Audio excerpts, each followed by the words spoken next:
Estamos, irmãos, nesse mês de setembro,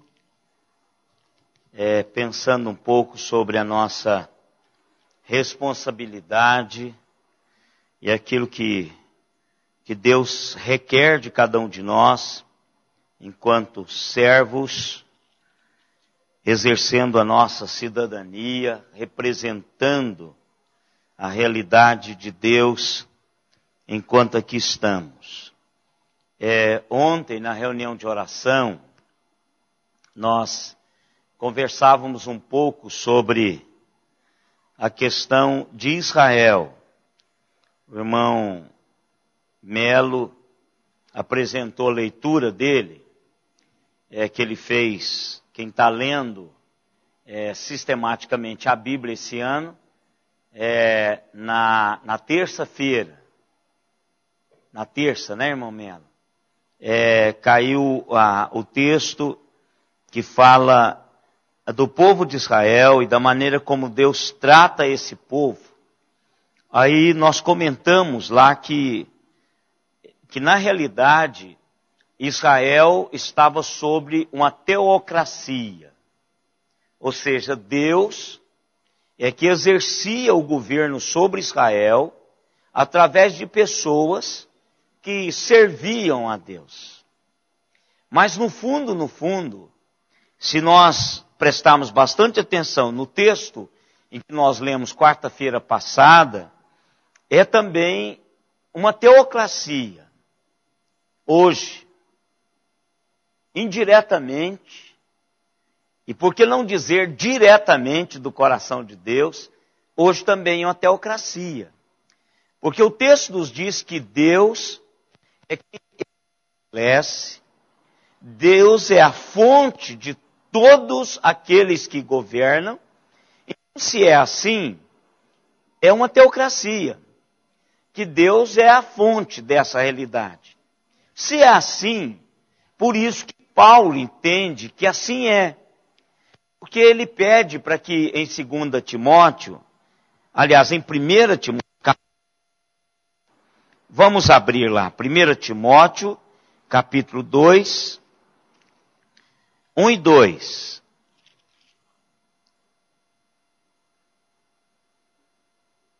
Não, mas 2 Timóteo mesmo, né? 2 Timóteo 2, não é isso? Aqui está errada a minha anotação. Não, eu que abri errado. Primeira mesmo. 1 Timóteo 2, 1 e 2.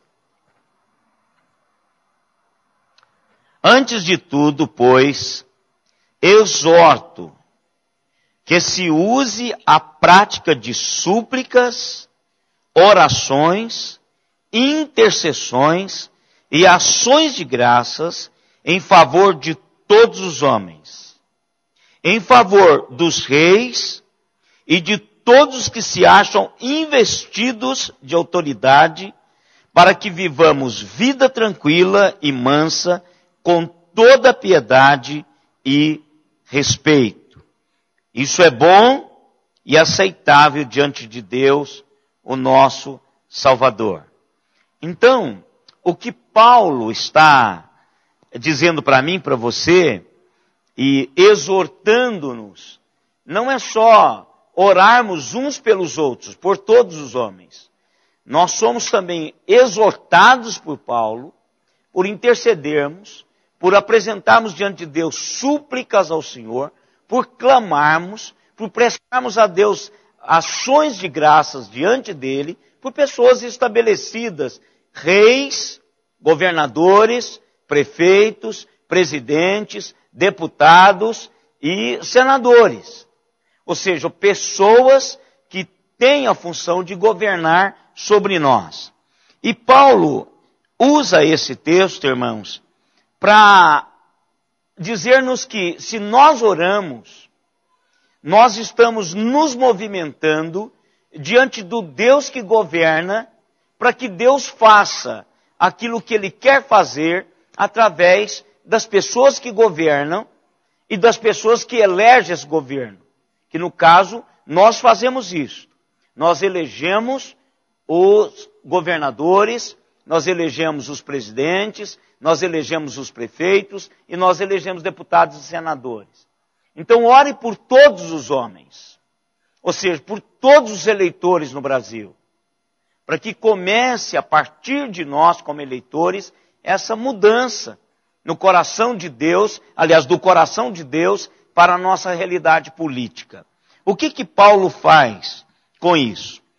Alguém pergunta para mim assim, pastor, o que eu faço para mudar o conceito que tem de fulano? Começa a orar por ela. Foi isso que Jesus disse. Quando queremos quebrar o relacionamento, nós precisamos começar a orar pelos nossos inimigos. Nós precisamos começar a colocá-los diante de Deus. Então a primeira coisa, para quebrar essa apatia, essa indiferença, essa miopia que nós temos com relação ao que está, não pode ser mudado, nós temos que começar a orar. Para começarmos a perceber que esse Deus, ele tem condições de mudar o que está estabelecido aí. Eu não preciso ficar sob o tacão de uma política corrupta, de pessoas que ocupam cargos públicos, que deveriam ser cargos públicos exercidos em direção às pessoas, e eles estão exercendo em função própria, em benefício próprio. É isso que a gente vê no nosso país. A maioria esmagadora tem vivido para si próprios, eleitos pelo povo, e que deveria ser para o povo, mas são eleitos pelo povo e vivendo para si próprios. O Tribunal de Contas diz isso, e muitas outras fontes têm dito isso. O pastor Geraldo Fleury, ele é um pastor nos Estados Unidos e tem uma influência muito grande no pastoreio da igreja americana. Ele diz o seguinte: a oração é a ação política. A oração é a ação política. A oração é a energia social. A oração é um bem público. A oração amolda mais a vida da nossa nação do que a forma que a legislação o faz. A oração amolda mais a vida da nossa nação do que as leis legislativas, as leis que são votadas pelo legislativo. Nós não entramos em colapso social e moral por conta do povo de Deus que ora pela a nação. A oração é um ato contínuo e complexo de patriotismo no sentido da palavra. Muito mais preciso, muito mais amoroso, muito mais preservacionista do que qualquer patriotismo vivido em slogan ou bandeira partidária ou plataforma política. A única ação que mais contribui para a saúde da nossa terra do que qualquer outra força é a oração. Então, nós precisamos tomar consciência disso. O que Paulo está dizendo, que disse lá no primeiro século, é a mesma coisa que o pastor está dizendo para nós no século 21. E nós perdemos isso de foco. Nós oramos assim esporadicamente, mas nós não criamos, enquanto igreja, um hábito de orarmos por aqueles que vão ser eleitos. E por isso que nós estamos reunidos aqui para fazermos isso. O nosso voto de qualidade em qualquer eleição não é o que fazemos na privacidade das urnas. É o voto que fazemos na privacidade dos nossos quartos de oração. É lá que nós definimos aquele e o sustentamos. É lá que nós buscamos o direcionamento desse Deus que estabelece, desse Deus que coloca os governos para governar as nações. A votação que fazemos em nosso joelho tem o poder que não pode ser igual ao voto na urna. Quando nós nos ajoelhamos diante de Deus, nós submetemos a Deus não só o nosso voto, mas a nossa nação. E pedimos que Deus faça alguma coisa. Por quê? Porque o coração do rei, o coração do prefeito, o coração do governador, o coração do presidente, o coração dos deputados estaduais e federais, o coração dos senadores, está nas mãos do Senhor, e Ele dirige como um curso de água para onde quer que lhe agrade. Então o que nós precisamos fazer? Orar. Nós precisamos nos ajoelhar diante de Deus e nos rendermos a Ele. E Ele há de liberar o seu poder para sarar a nossa terra, para proteger-nos da nossa corrupção, da corrupção institucionalizada em nossa pátria. Nós devemos orar pela cura da nossa terra, pela proteção daqueles que são agentes dessa cura. Nós precisamos de pedir a Deus que Deus esteja levantando homens e mulheres que façam aquilo que está no seu coração para a nossa nação. Uma coisa eu sei, irmãos, nós estamos doentes enquanto nação. E essa doença é contagiosa. Ela já está nos arraiais de Israel, contagiando-nos. É só caminharmos um pouquinho mais nos bastidores das igrejas e nós vamos entender que igualmente há entre nós corrupção. Há corrupção entre nós. Templos, megas templos estão sendo construídos em nome de Cristo, mas não tem nada a ver com o projeto de Deus. Pessoas se levantam em nome de Deus, mas as suas vidas não têm refletido as realidades de Deus. Como quarta-feira passada eu trouxe uma resposta de Deus mudando uma cidade chinesa. Hoje eu quero trazer a história de um momento muito significativo na história humana, que atingiu parte da Europa, e o Brasil também sofreu com isso. Hoje o irmão Ziel até lembrou-se dessa consequência da guerra, e que foi um momento muito especial para a Grã-Bretanha e a França. 24 de maio de 1940. Você tem alguma lembrança dessa data? Não. Histórico, é claro, né? Eu acho que ninguém... Ou talvez está. Você, o seu irmão Ziel se lembra dessa data. 1940, o senhor tinha quantos anos, irmão Ziel? Não, já estava o quê? 14? Não, 12. 40... 70, 60, 74, o senhor está com 82? Ah, não, então o senhor não tem muita lembrança, não. Lembrança é só pelo estudo da história. Eu acho que o senhor é o nosso cabeça aqui, né? Eu acho que hoje é o senhor, viu? Hoje é o senhor. Então, 1940, quem se lembra dessa data? Historicamente, claro que nós lembramos de várias datas. Eu não estava aqui, em várias datas eu me lembro delas. Deixa eu contar para os irmãos o que aconteceu nessa data.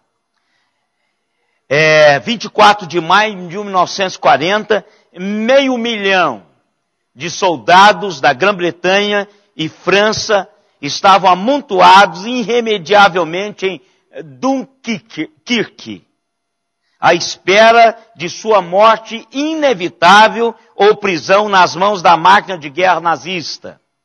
Foi nesse momento desesperador que as igrejas da Grã-Bretanha pediu um dia nacional de oração. Esta data havia sido sugerida em abril, mas o arcebispo de Canterbury tinha se oposto a ela. Ele disse que não queria que a chamada para a oração fosse mal interpretada. Mas com a alarmante deteriorização da situação militar da França e da Inglaterra, ele e muitos outros decidiram que era de fato tempo para orar. Em 23 de maio, vários líderes políticos, editores de jornais e o rei Jorge VI emitiu um apelo, um proclame para um dia nacional de oração que seria realizado no domingo, dia 26 de maio. Ninguém poderia ter previsto o que estava para acontecer durante esses 3 dias glorioso para o reino de Deus. Apenas 24 horas após a chamada para oração, Adolf Hitler ordenou inexplicavelmente aos seus exércitos para pararem, para surpresa e espanto até mesmo de seus próprios generais. 2 dias depois, em 26 de maio, o país se reuniu para orar. A frequência à igreja disparou, incluindo o grande encontro na abadia de Westminster, durante o qual as pessoas se confessaram ao Deus Todo-Poderoso para poupar os seus maridos e pais em Dunkirk. O ex-primeiro-ministro Neville Chamberlain escreveu isto em seu diário: 26 de maio, o dia mais escuro de todos. Este foi o dia nacional de oração. Na realidade, se mostrou ter sido um dos momentos mais decisivos e dramáticos do período de guerra. Às 7 horas da noite, uma ordem crítica foi emitida para tentar uma desesperada evacuação de Dunkirk. Cada pequeno navio ou embarcação particular foi convocada e enviada às águas traiçoeiras do canal inglês com ordens para resgatar tantos homens quanto possível antes da chegada dos alemães. Os exércitos de Hitler mantiveram praticamente no lugar, não só nos dias 24, 25 e 26, mas incrivelmente até o início de junho. Até hoje, ninguém sabe exatamente o porquê. Ele tinha a vitória na palma de suas mãos, mas ele impediu que as suas tropas combatessem e terminassem a batalha. Alguns têm especulado que Hitler não queria correr o risco de perder desnecessariamente soldados nessa batalha final.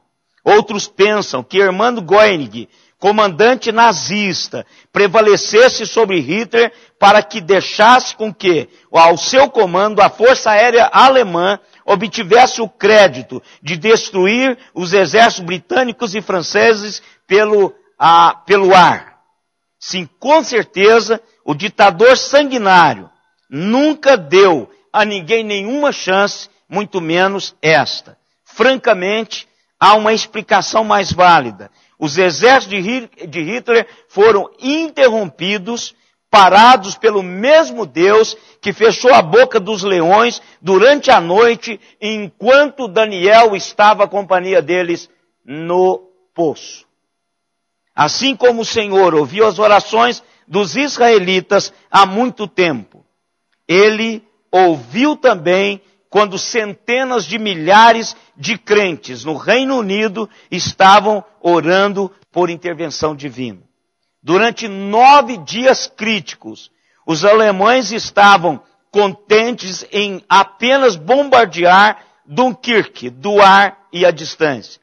Enquanto isso, um grande número de soldados aliados estavam lutando a bordo de pequenos barcos e iates para se livrarem ou para saírem daquele lugar.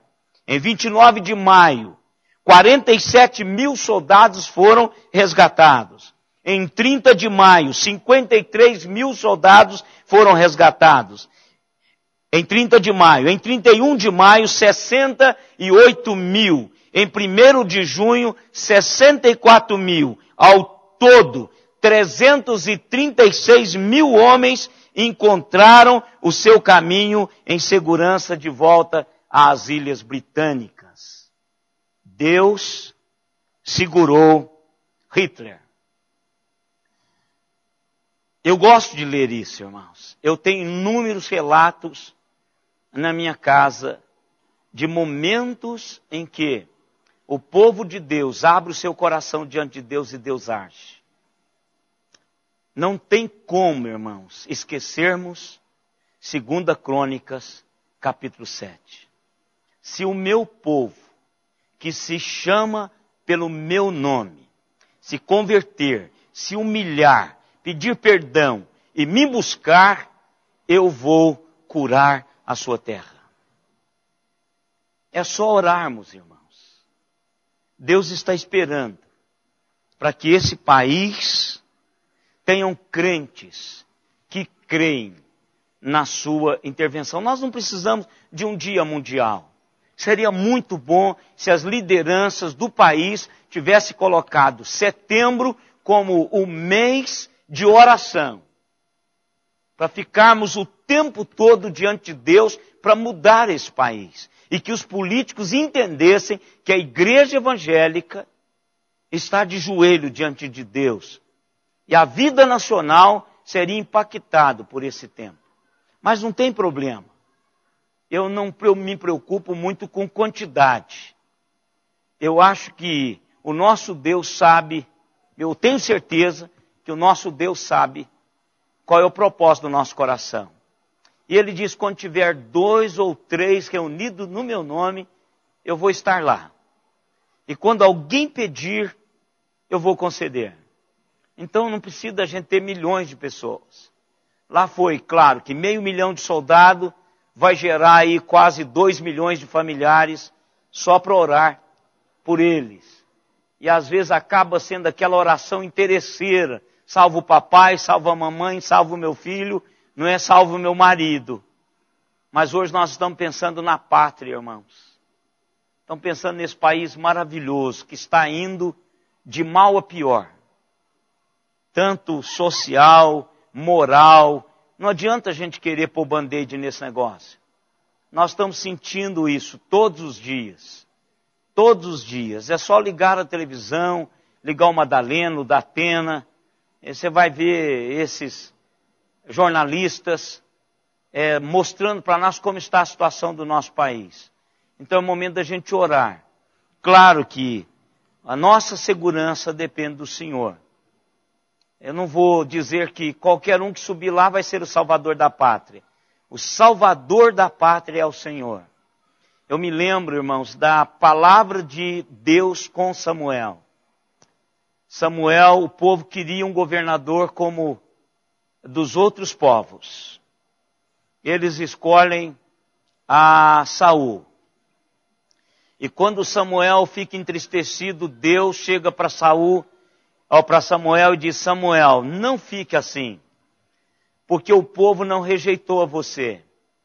O povo rejeitou a mim. Ou seja, qual foi a transferência? O povo achou que haveria um salvador da pátria e esqueceu o verdadeiro salvador da pátria. Eu quero dizer para os irmãos e reforçar isso. O salvador da pátria é o Senhor Jesus Cristo. Agora o que nós precisamos é de homens que sejam colocados lá, que façam o que está no coração desse Salvador. E é essa a nossa oração, irmãos. Eu queria que você orasse não só aqui, mas fica a semana toda.